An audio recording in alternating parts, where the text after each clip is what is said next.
Nice is wonderful, but sometimes, especially in the middle of summer, you just need to escape the heat.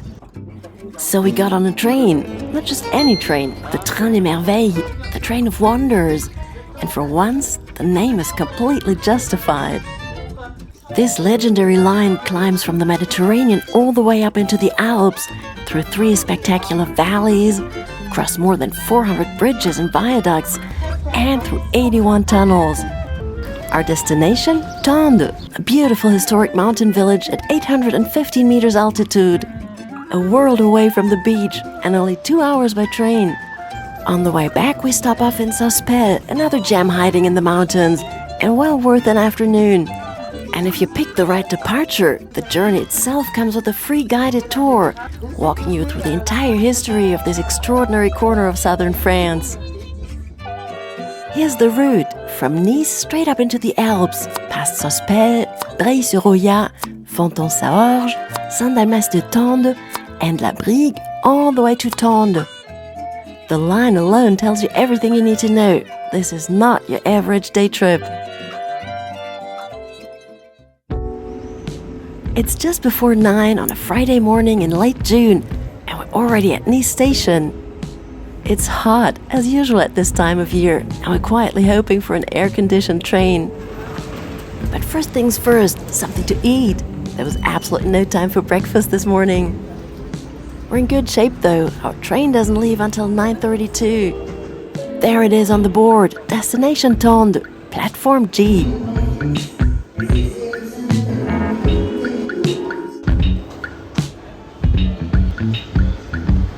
One train is already waiting, but that's not ours. Ours pulls in a few minutes later in its full glory. You really can't miss it. I'm so excited! It's been a while that we've been to the hinterland. We still have a few minutes before departure, enough time to find a good seat. Settled in then and ready to go. And we're far from the only ones on board this morning. Buckle up, this is about to be one of the most spectacular train rides you'll ever take. Welcome on the Train des Merveilles, the region Sud and the SNCF Voyageurs. Wish you a nice journey on this train zoo that will take us to Tende. For the next 2 hours, our guide will be walking us through the history and landscapes of Nice's hinterland in French and English, pointing out what's on either side of the track, telling stories, sharing secrets. And the clever part, even if she's not in your carriage, her commentary comes through the speakers, so nobody misses a thing, all included in the ticket price. So if you want the full experience, that's your train. And the first thing worth knowing, something that surprises a lot of people. Nice and all the territory we're traveling through today has only been part of France since 1860. Before that, it belonged to the Kingdom of Sardinia, part of the House of Savoy, which ruled this corner of the Alps for centuries. The train line opened in 1928, and it was an engineering triumph from day one. Before us, the guide announces a whole series of tunnels. Back your sense of adventure. We're traveling along what was once the Via Julia Augusta, the Roman road that linked Spain to Italy more than 2,000 years ago. The same route, the same valleys, the same mountains, just slightly faster now. One thing you'll notice immediately, the track is single, one line in both directions. Trains can only pass each other at stations, which means everything runs on an almost choreographed precision. These valleys have always been a corridor between the sea and the mountains. For centuries, the main cargo was salt, carried by mule trains from the port of Nice up through these gorges and over the Col de Tende into Piedmont. Salt was so precious, it was practically currency. The villages along the route, Sospel, Breil, Saorge, Tende, were all heavily fortified to control and tax its passage. But salt wasn't the only thing that shaped this landscape. The department Alpes-maritimes alone has over 100 villages perchés, hilltop villages, and we're about to see why. Here's the first one, 𝘃𝗶𝗀. Less than 20 kilometers from Nice, perched at 376 meters on a rocky spur above the Paillon Valley. It barely looks real, stone houses clinging to the cliff in a tight circular formation, as if the village grew out of the rock itself. Next stop, l'Escarène, a market town and former staging post on the old salt road, where merchants, mule trains and travelers would stop before the serious climbing began. And up there on the left, Merveilles, another village perché hovering above the valley. Anja has her fan out, but not because she's hot, she reassures me. The air conditioning in this train is really excellent, but because the sun is coming straight through her window. Now into a long tunnel, 5,039 meters, one of the longest tunnels in France. And on the other side, the Vallée de la 𝘃𝗵𝗃𝗀, a completely different landscape, greener, steeper, more enclosed. And now Sospel, the second most important town in the Alpes-maritimes after Nice for centuries. It still has the second largest church in the entire department, which we're very much planning to visit on our way back. We're still heading east, getting closer to Italy with every kilometer. Which brings us to something fascinating the guide is explaining. The Maginot Line runs right through here. Not the famous northeastern version built against Germany, but the Alpine Line, sometimes called the Little Maginot Line. Built in the 1930s to defend France against a possible Italian invasion under Mussolini. Bunkers, fortifications and tunnels carved into these very mountains, all the way from the high Alps down to the Mediterranean. In June 1940, when Italy declared war on France, the line held. The Italians couldn't break through. 𝘃𝗶𝗀𝗲, next stop, a village built along the ancient route linking the Nice hinterland with the Italian plain of Po, worth a visit in its own right. Keep an eye out for the 𝘃𝗶𝗶𝗀𝗏, the onion-domed bell towers characteristic of the baroque churches in this valley. The one at Fontaine-Saorge is particularly beautiful.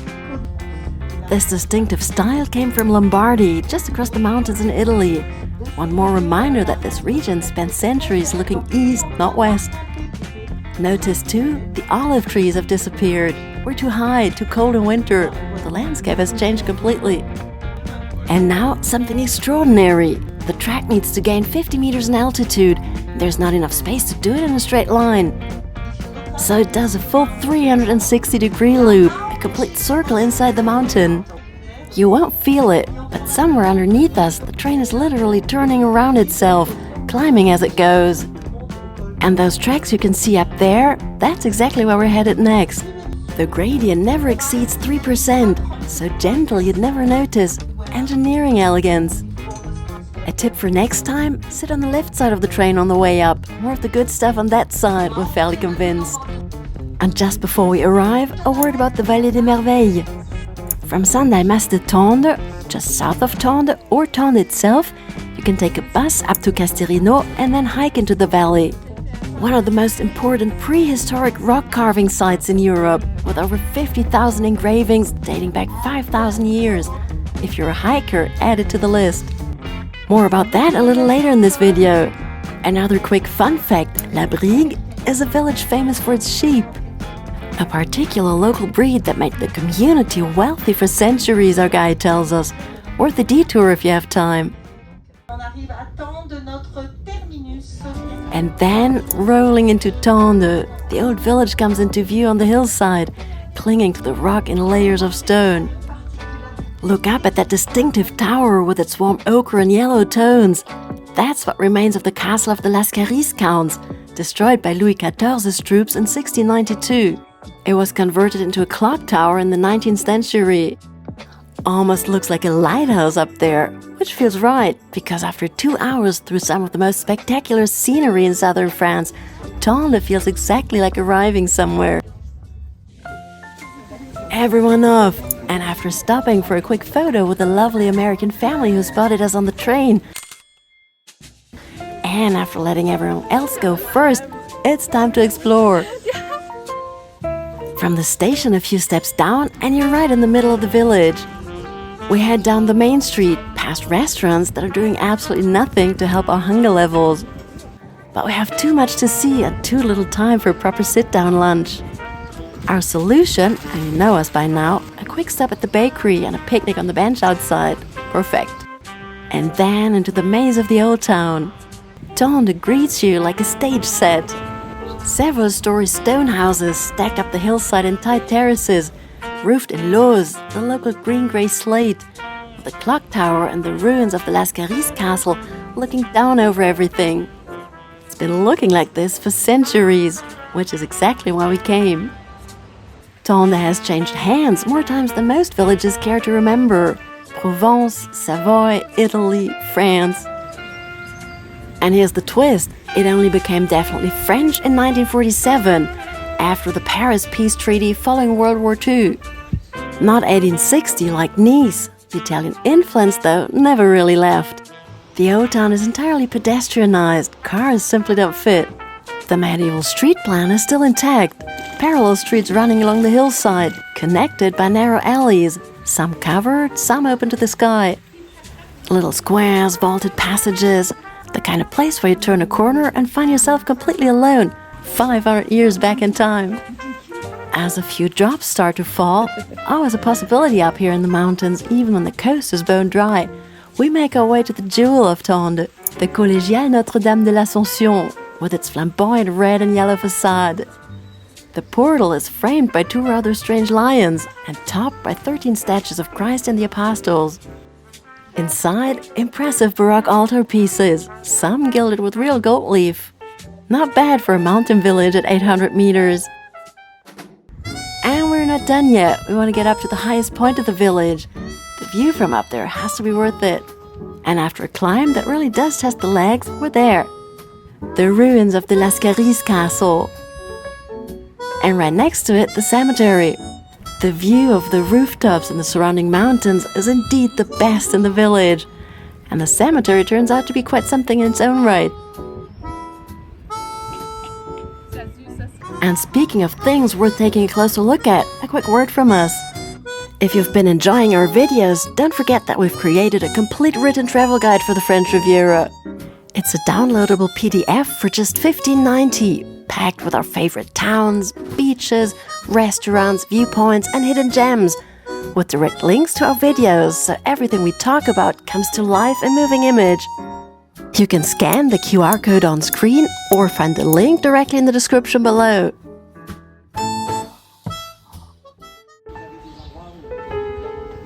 Now, before we catch our train back, one more stop, the Musée des Merveilles, right at the edge of the village near the station and next to the tourist office. And it's free, as all the museums run by the Department of the Alpes-maritimes. Inside, the museum tells the story of the Vallée des Merveilles, the Valley of Wonders, that high-altitude site above Tende, where prehistoric people carved over 50,000 rock engravings into the glacier-polished rock between 5,000 and 3,000 years ago. Cattle, daggers, human figures, geometric shapes, nobody's entirely sure what they meant, but they came all the way up there, above 2,000 meters, to make them. The museum's emblem is the engraving of the sorcerer, a strange, striking anthropomorphic figure who turns up everywhere here, from the entrance to the gift shop. You won't find the original carvings inside, but deceptively realistic plaster casts that let you study every detail up close without the 2-hour hike. If you do want to see the real thing in its natural setting, guided hikes into the valley run from June to September, added to the list. One last coffee to fuel us up, and then it's back to the station. Next stop, Nice. Well, almost. We've got one more stop planned, Sospel. The journey there takes about an hour, so let's use the time to talk train prices. That gets one person unlimited travel on TER or zoo trains from Nice to Tende, or say from Cannes to Nice and onward to Tende, all on the same ticket. And here's the best part, every additional person only pays €5. That's valid for up to 8 companions. And if you already have the Pass Sud Azur Explorer, the one we've mentioned in several of our other videos, good news! The Train des Merveilles is fully included, no extra cost at all. And with that, we're rolling into our stop for the afternoon. Just got off the train in Sospel for another little stop. And guess what? It's like 100 degrees Côte d'Azur temperatures again. Such a difference too high up in the mountains. But we're used to the heat, so off into the village we go. A few minutes on foot from the station, all very manageable. Sospel sits at just over 300 meters on the banks of the 𝘃𝗶𝗀𝗲 river, in a green valley that feels almost serene after the drama of Tende. First mentioned in the year 1095, the town grew rich as a key stop on the salt road we mentioned earlier, Everyone crossing had to pay a toll on the medieval bridge over the river. Sospel was, for centuries, the second most important town in the entire department, right after Nice. That old bridge is still the postcard image of the village.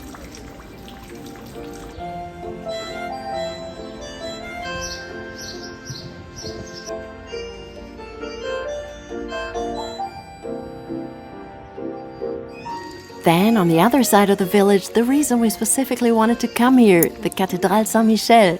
And the square in front of it, we're completely charmed. Look at that, a horse right there in the window. Built between 1641 and 1762, it's said to be the second largest church in the entire Alpes-maritimes department, which is honestly surprising for such a small town. Gilded altarpieces, frescoes, and no shortage of baroque splendor. Some say the cathedral's grand scale was the town's way of giving thanks after surviving the plague. Alright, we'd say that's enough sightseeing for one day. We've earned a little refreshment, wouldn't you agree? And with a view like this, hard to argue. Honestly, there are worse ways to end the day. Of course, we need to keep an eye on the clock. Our train back to Nice leaves just after 6. But for now, what a day! 1 more hour on the train. Back down through the valleys, back towards the coast, back to reality. And just like that, we roll into Nice station. Same city we left this morning. But somehow after a day like this, it feels like we've been away for a week. If you've ever wondered what's hiding behind the Riviera, now you know. Mountains, medieval villages, 5,000 years of history, and one seriously spectacular train ride. Thanks for joining us today. See you next time on Riviera Go. Take care.